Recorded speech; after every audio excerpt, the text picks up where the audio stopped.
आज से लगभग 5 साल पहले बिहार के एक छोटे से गांव में घटी हुई ऐसी दिल दहला देने वाली घटना की कहानी लेकर आगे हो ना कि सुनकर दिमाग खराब हो जाएगा, दिल दहल जाएगा। इसलिए कमजोर दिल वाले इस वीडियो को सुने, देखें तो थोड़ी हिम्मत बांध कर देखें, क्योंकि बहुत खतरनाक टर्न लेगी कहानी थोड़ी आगे बढ़ने के बाद। 2019 के टाइम पे इस छोटे से गांव में एक अफवाह फैली हुई थी। अफवाह फैली हुई थी कि सच्चाई थी मालूम नहीं, मैं कह नहीं सकता, टिप्पणी नहीं दे सकता, लेकिन ये बात फैली हुई थी कि हमारे गाँव के थोड़े आउटर वाले इलाके में एक जो मैरिज हॉल है वहां पर भूतों का मेला लगता है रात के टाइम पे। वहां पर रात के 12 बजे के ठीक बाद से ढेर सारे भूत प्रेत एक्टिवेट हो जाते हैं, हंसते हैं, चीखते हैं, चिल्लाते हैं, रोते हैं, गाते हैं, नाचते हैं, पता नहीं क्या क्या करते हैं, लेकिन कई सारे भूत वहां पर होते हैं। गांव के बहुत सारे लोग इस बात के ऊपर विश्वास करते थे, तो बहुत सारे लोग कहते थे कि अरे क्या कुछ भी यार, सही में भूत प्रेत थोड़ी होते हैं आज के टाइम पे, बहुत पहले के टाइम पे होते रहे होंगे जब दुनिया बहुत बहुत कम डेंसली पॉपुलेटेड थी।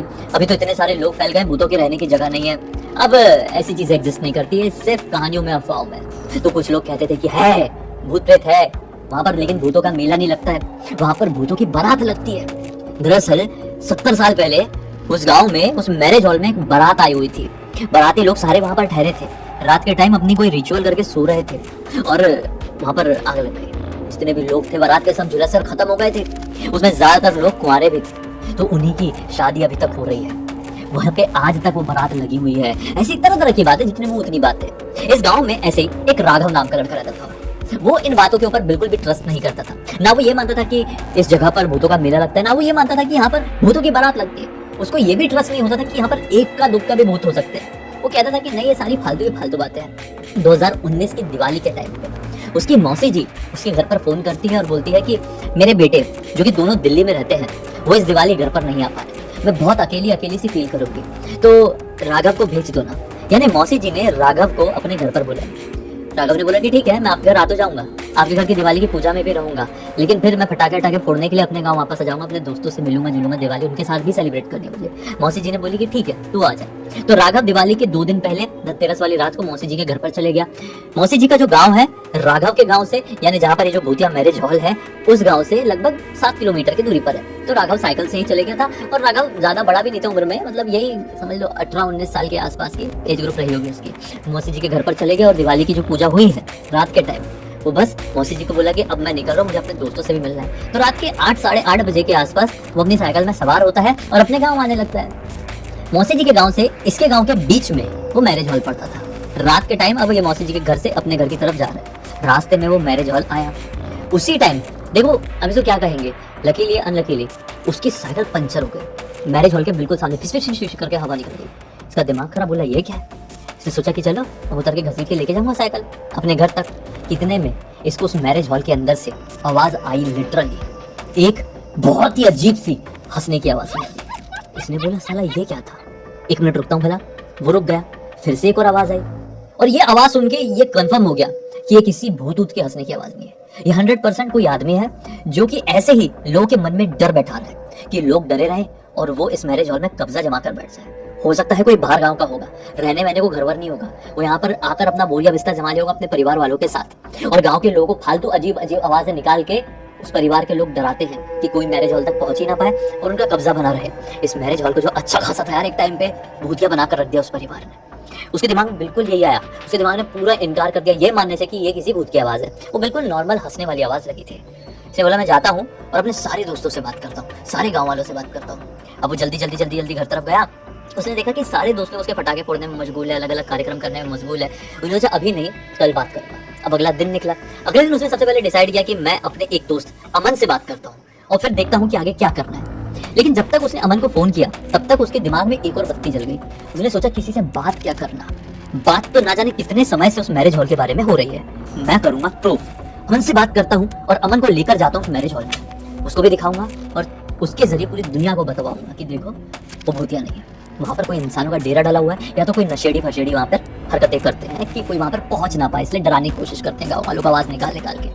अमन को उसने दिवाली की अगली रात फोन किया और सारी बात बताया और बोला कि यार अमन को चलना पड़ेगा, आज नहीं कल रात चल, और वहाँ पर अपन चल के पूरा इन्वेस्टिगेशन करते हैं और दुनिया को बता डालेंगे कि देखो कोई भूत नहीं है, जो भी होगा उसके बाल खींच के बाहर निकालेंगे, हमारे गाँव को बदनाम कर रहे करके। अमन बोलते हैं देख भाई, हम कोई CID ऑफिसर नहीं है जो इन्वेस्टिगेशन करेंगे, अगर लोगों की बात में 1% की भी सच्चाई निकली कि वहाँ पे भूत प्रेत है तो मैं रिस्क नहीं लेना चाहता। जिंदगी भर की मनुष्यत फैल जाती है। मुझे नहीं जाना है, कोई इन्वेस्टिगेशन नहीं करना है, दुनिया को मानना है मानने दे, मैं भी मानता हूँ और तू भी मान ले, भलाई इसी में है, दिमाग में डाल ले, वो जगह भूतिया है। राघव दुनिया भर की बातें अमन को बोला, अमन नहीं माना। फिर राघव साइकिल उठा के अमन के घर पर पहुंच गया और उसे कसम असम चढ़ाने लगा। अमन ने बोला तू कभी सुधर नहीं सकता यार, ठीक है चलते हैं कल। राघव बोलता है कल जाने के लिए नहीं आया। अमन बोलता है क्या बात कर रहा है। राघव बोलता है आज ही जाना है। अब तूने ऐसी ऐसी बातें बोल दिया ना साले, मेरे मन में क्यूरियोसिटी जाग गई है। कल का जाता मैं आज जाऊंगा और तुझे आज लेकर जाऊंगा। सच्चा दोस्त है तो चलेगा। अब अमन और राघव सचमुच में बहुत पक्के वाले दोस्त थे, बहुत वाले घनिष्ठ लंगोटिया मित्र थे एक दूसरे के। अमन बोलता है ठीक है चलते हैं। उसने भी अपनी साइकिल उठाया और निकल पड़े उस तरफ। वो जैसा ये मैरिज हॉल है, मैरिज हॉल के सामने एक बड़ा सा गेट है लोहे का। वो गेट लॉक्ड है, ना जाने कब से लॉक था लेकिन लॉक्ड था। राघव बोलता है कूद के चलना पड़ेगा। अमन ने बोला ठीक है कूद लेते हैं, अब इतना आ गए हैं, मौत के मुंह के सामने आ गए तो अंदर भी चल लेते हैं। वो गेट चढ़े और जैसे अंदर कूदे उन्हें फिर से हंसने की आवाज सुनाई। राघव बोलते देख देख देख देख देख, सुना तूने, मैंने बोला था ना ये किसी इंसान की हंसने की आवाज है, ऐसा कोई भूत हंस ही नहीं सकता। और अमन तो ऐसा कांपने लगा था, ठंड का मौसम वैसे ही था, डर के मारे कांपने लगे। अमन बोला यार देख, तेरे बोलने पर, तेरे कसम देने से, दोस्ती की इज्जत रख के मैं यहाँ तक तो आ गया हूँ, लेकिन यहाँ से अंदर नहीं जाऊंगा। मैं इस मैरिज हॉल के प्रेमाइसेस में जरूर खड़ा हूँ, लेकिन अंदर तू ही जा, पता नहीं आज किसकी बारात लगी होगी। राघव बोलता साले तू फट्टू का फट्टू ही रहेगा, मैं जाता हूँ अंदर और बाल खींच के बाहर निकालूंगा अंदर जो कुछ भी हरकत कर रहा है, फिर तुझसे तो बाद में निकलूंगा, लेकिन तब तक तू यहीं पर खड़े रहना। ये बोलते हाँ खड़े रहूंगा, तू जा, मैं नहीं जा रहा। और इतना तो था अमन के अंदर कि वो वहां पर खड़े रह गया। राघव अपने दोस्त को पीछे छोड़ के मैरिज हॉल की तरफ बढ़ा। प्रेमाइसेस के अंदर ही अभी भी अमन गेट कूद के अंदर आ चुके हैं, लेकिन यह हॉल है, हॉल का एक मेन दरवाजा है। मेन दरवाजा को जैसे इसने खोला ना और अंदर एक कदम बढ़ा है तो घट से वापस से दरवाजा बंद हुआ। अमन बाहर फिर से डर गया, शिट, बोला ये क्या हुआ। राघव तो नॉर्मली अंदर घुसा था, नॉर्मली आराम से दरवाजा खुला था, लेकिन जैसे ही वो अंदर बढ़ा धड़ से दरवाजा कैसे बंद हुआ अमन को बिल्कुल समझ में नहीं आया। लेकिन राघव के अंदर से कुछ आवाज भी नहीं आ रही थी। एक बात और बता दूं, राघव और अमन दोनों के पास एक एक टॉर्च था और दोनों के पास मोबाइल नहीं था, क्योंकि अर्जेंट में अमन घर के बाहर से आ गया था और राघव भी एकदम अर्जेंसी में निकला था। उसको पता नहीं कौन सी जल्दी आ गई थी दुनिया में। राघव अंदर चले गया है, 10-15 मिनट बीत गए हैं, उसके अंदर से कोई आवाज नहीं आ रही। ये ठंड और डर के मारे कांप रहा है, इसको कुछ समझ में नहीं आ रहा है, मैं क्या रिएक्ट करूं, क्या करूं, यहीं पे खड़ा रहूं, घर चल जाऊं कि अंदर जाऊं, राघव चिल्लाऊं, कुछ समझ में नहीं आ रहा है। इतने में 15 मिनट हो चुके थे, अमन को एक खुसफुसाने की आवाज सुनाई देती है। अमन ऐसा करके देखता है, कोई भी नहीं था। उतने में बाहर तरफ कुछ कुत्ते होंगे या भेड़िया नहीं मालूम, जोर जोर से रोने लगते हैं। ये माहौल को और भी ज्यादा डरावना बना देते हैं। ना जाने ढेर सारे कौओं की टोली एक साथ आके झर करके अमन के सर के ऊपर मंडराने लगती है। अमन ये भेड़ियों की आवाज, ये खुशफुसाने की आवाज और ये झरझराते हुए ढेर सारे कौओं की तरफ फोकस कर ही रहा था, इतने में अमन को इस वाले कान में आवाज सुनाई देती है, अपनी जान प्यारी है तो यहाँ से भाग जा। ये आवाज लिटरली बहुत ज्यादा डरावनी थी, हद से ज्यादा डरावनी। अमन ने बहुत जोर से चिल्लाया राघव, और अंदर से भी राघव ने उसी मूवमेंट में अमन करके चिल्लाया। अमन को नहीं मालूम राघव के साथ क्या है, जो अंदर राघव है उसको भी नहीं मालूम अमन के साथ क्या हुआ है। लेकिन अब अमन ने बेहतर समझा कि मैं अंदर भागता हूँ राघव के साथ, क्योंकि मैं यहाँ बाहर फंस गया हूँ। ना जाने इतने सारे भेड़िए कुत्ते कहाँ से आ गए, ना जाने ये कौवे कहाँ से उतरे, ना जाने मेरे कान में कौन फुसफुसा जो दिख नहीं रहा है, और अंदर राघव के साथ भी कुछ हुआ है। अमन अंदर तरफ भागा, दरवाजा खोल के बिल्कुल अंदर टॉर्च चालू कर लिया है और कुछ बोलने की हिम्मत नहीं। अंदर जाले वाले हैं, एकदम गंदी सी स्मेल आ रही है। अंदर का माहौल और भी ज्यादा ठंडा है, जितना बाहर ठंडा था उससे कई गुना ज्यादा ठंडा। इतने में अमन को छन छन छन करके पायल की आवाज सुनाई दी। अमन घबरा गया और इधर उधर देखने लगा, कहाँ भागू कि अमन को एक पुराना सा कबाट दिखा, कबाट सिंगल वाला, उस तरफ भागा, फिर कबाट के पीछे छुप जाता हूँ, वो जाकर छुप गया। छन छन छन करके एक अंदर वाले कमरे से एक औरत बाहर आई। औरत के हाथ खाली नहीं थे, उस औरत के हाथ में कुछ दिखा। उसने एक हाथ से अपना मुंह दबा लिया। औरत की शक्ल पूरी दिखाई नहीं दे रही थी, लेकिन हाँ औरत बड़ी अजीब तरीके से चल रही थी। बाल लंबे लंबे से थे और कुछ इस प्रकार से आगे चल रही थी। कुछ तो हाथ में क्या था अमन टॉर्च मार के नहीं देख सकता था, इतनी ताकत उसके अंदर नहीं थी। इतने में औरत एक टूटी हुई खिड़की के सामने और बाहर एक स्ट्रीट लाइट जल रही थी, उसकी रोशनी हल्की हल्की अंदर आ रही थी। उस स्ट्रीट लाइट से समझ में आया कि औरत के हाथ में तो एक टांग है, इंसानी पैर का आधा हिस्सा। वो औरत खींच खींच के वो जो टांग है उसकी मांस खा रही थी। इसका दिमाग काम करना बंद कर दिया। शिट, मैं जितना डरावना इस माहौल को समझ रहा था उससे भी ज्यादा, बहुत ज्यादा खतरनाक यहाँ पर कुछ हो रहा है। अभी सामने वाली औरत भूत है, चुड़ैल है, पिशाचिन है, या चाहे कोई इंसान है, मुझे नहीं मालूम। लेकिन अगर मैं इसके आड़े फंस गया तो ये टांग की जगह मेरी गर्दन भी हो सकती है। निकल लेता हूँ, लेकिन निकलूं तो निकलूं कैसे? औरत जिस तरह मुंह करके खड़ी है इसकी ऐसी तैसी, वहीं पर तो बाहर जाने का दरवाजा है। कितने में अमन की नजर पड़ती है अपने दूसरे साइड में मौजूद एक दरवाजे की तरफ। एक संदिग्ध था दरवाजा, उस दरवाजे में एक अजीब सा अट्रैक्शन था। उसने बोला भाड़ में जाए, मैं इस दरवाजे की तरफ जाता हूँ। वो धीरे से उठा, वो औरत पूरी फोकस करी हुई थी, वो खींच खींच के उस टांग को खा रही थी। मन धीरे से उठा और वो दरवाजे को खोलने लगा पीछे उस औरत को देख के कि उस औरत की नजर तो नहीं जा रही है। वो फाइनली दरवाजा खुल गया और जैसे ही वो दरवाजा खुला, भड़बड़ा के मुंह के बल नीचे गिरा अंदर। और जैसे वो अंदर गिरा वैसे ही उसकी नजर पड़ती है ढेर सारे कंकालों की तरफ, जानवरों के कंकाल, आधे खाए हुए आधे सड़े हुए जानवर। ढेर सारी मक्खियां वहां पर भिनभिना रही है। किसी कंकालों के बीच में उसको अपना दोस्त राघव दिखाई दिया। उसको शिट, राघव। और शायद वो औरत अभी भी इस तरफ नहीं दिखी है। राघव के पास गया, टॉर्च मारा, प्रॉपर्ली देखा तो राघव की एक टांग है ही नहीं। और उस समय अमन को समझ में आ गया, शिट यार, वो औरत के हाथ में जो टांग थी वो राघव की थी।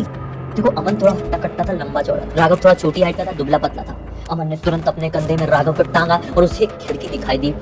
तो ग्राउंड फ्लोर में थे ना, और खिड़की को तोड़ के, कांच की थी, धाड़ धाड़ करके हाथ से कूदना चाहे जो भी है, अब जान बचाने वाली बात है, अपनी भी अपने दोस्त की थी, धाड़ धाड़ करके तोड़ा और राघव बेहोश है, कंधे में टांगा टांगा खिड़की से बाहर कूद गया। और जैसे ये लोग बाहर गिरे हैं, अंदर से शायद उसी चुड़ैल ने बहुत जोर की चीख मारी और वो चीख से अमन का पूरा शरीर झन्ना गया डर के मारे।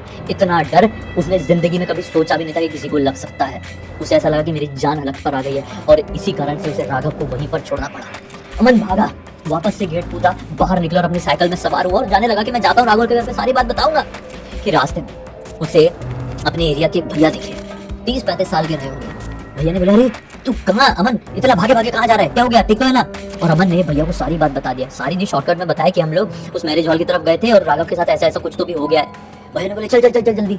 और ये दोनों आए हैं। भैया ने एक बड़ा सा पत्थर ईंट का उठाया, धाड़ धाड़ धाड़ करके वो जो मेन वाला जो गेट था उसका ताला तोड़े, बहुत पुराना बड़ा ताला था, इतना बड़ा, फाट फाट फाट करके तोड़े हैं। और अंदर वहां पर पड़ा हुआ था, खिड़की से बाहर निकाल दिया था ना राघव को अमन ने। उठाए हैं दोनों, कोई आवाज की चिंता नहीं की, कोई भूत प्रेत की चिंता नहीं की, क्योंकि अभी गाँव के एक लड़के की राघव की जान बचाना था ये दोनों को। सीधे हॉस्पिटल लेकर पहुंचे, लेकिन बहुत देर हो चुकी थी, इसका एक पैर तो रहा ही नहीं। फिर राघव के घर वालों को फोन करके भैया ने बुलाए। फिर जब राघव के घर वाले आए तो सभी को ये बात कही गई कि राघव और अमन घूमने के लिए गए थे, रेलवे ट्रैक क्रॉस कर रहे थे और ट्रेन आई और सही समय पर राघव ट्रेन क्रॉस नहीं कर पाया और एक टांग वैसे चली गई। एक टांग कहाँ गई ऐसा कुछ नहीं मालूम भैया। घर वालों से हद से ज़्यादा डांट पड़ी अमन और राघव दोनों को।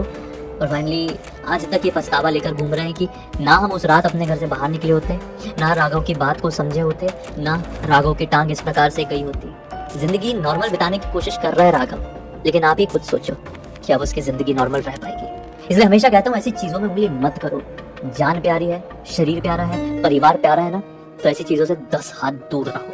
कोई बोलने की जगह भूतिया है, मानते हो या नहीं मानते हो, हाँ भाई अच्छा भूतिया है, ठीक है कोई बात नहीं, हम दूसरे रास्ते से चलेंगे, ऐसा वाला बिहेवियर रखो तो खुश रहोगे जिंदगी में। नहीं तो आपको नहीं मालूम, आपका जहाँ पे सोच, आपकी जहाँ पे ताकत खत्म होती है ना, वहाँ पे पैरानॉर्मल वर्ल्ड, पैरानॉर्मल एंटिटीज की शक्तियाँ शुरू होती है। इसी एक नोट के साथ इस कहानी का अंत करता हूँ। वैसे ये कहानी की जानकारी मुझे पूरी अमन के थ्रू प्राप्त हुई है और अमन के हिसाब से मुझे यहाँ पर किरदारों का नाम बदलना जरूरी था, क्योंकि आप समझ रहे हैं कि ये मामला कितना ज़्यादा संगीन था।